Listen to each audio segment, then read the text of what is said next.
This is my story as to what an ethical planner means to me. Michel Godet once said that forecasting in the classic sense of the word is possible only when man, through his past actions, has overcommitted his future to such a degree that the only outcome can only take one or two forms. My ethical dilemma is deciding between focusing on the process versus the result. It is a common human experience to want to know one's future to avert an undesired outcome. This is called forecasting the future. Planners are given this difficult task.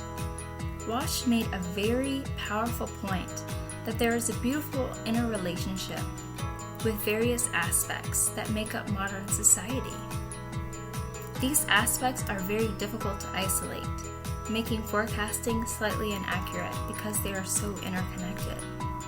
A human being could never know what variables to hold consistent because forecasting involves committing oneself to the selection of a particular value of the variable involved.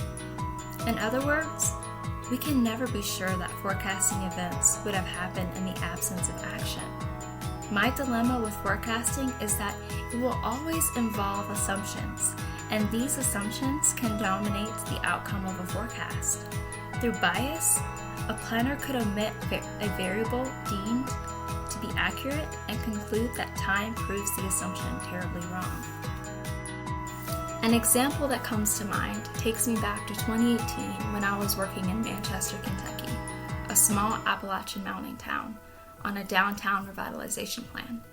The interesting thing about the city is that forecasters predicted, based on their education, income, age, and other growth indicator data, that their community was dying out and that there was nothing that they could do.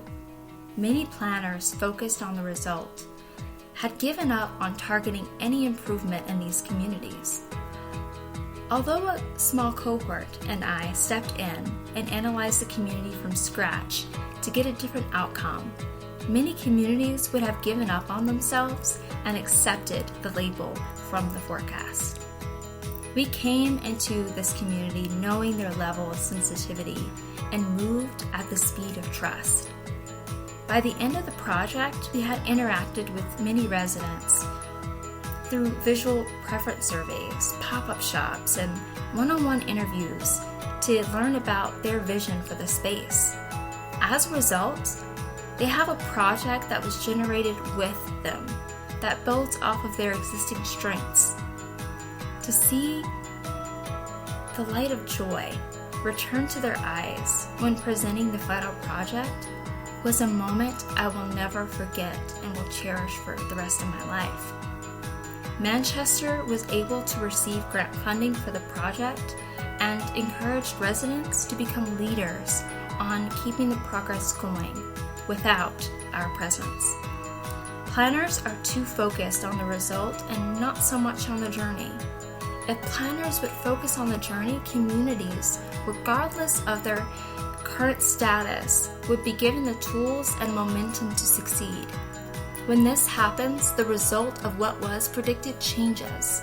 In other words, it is not the destination that matters, it is the journey. By focusing on the journey, we very well may change the future and make our wildest dreams come to life.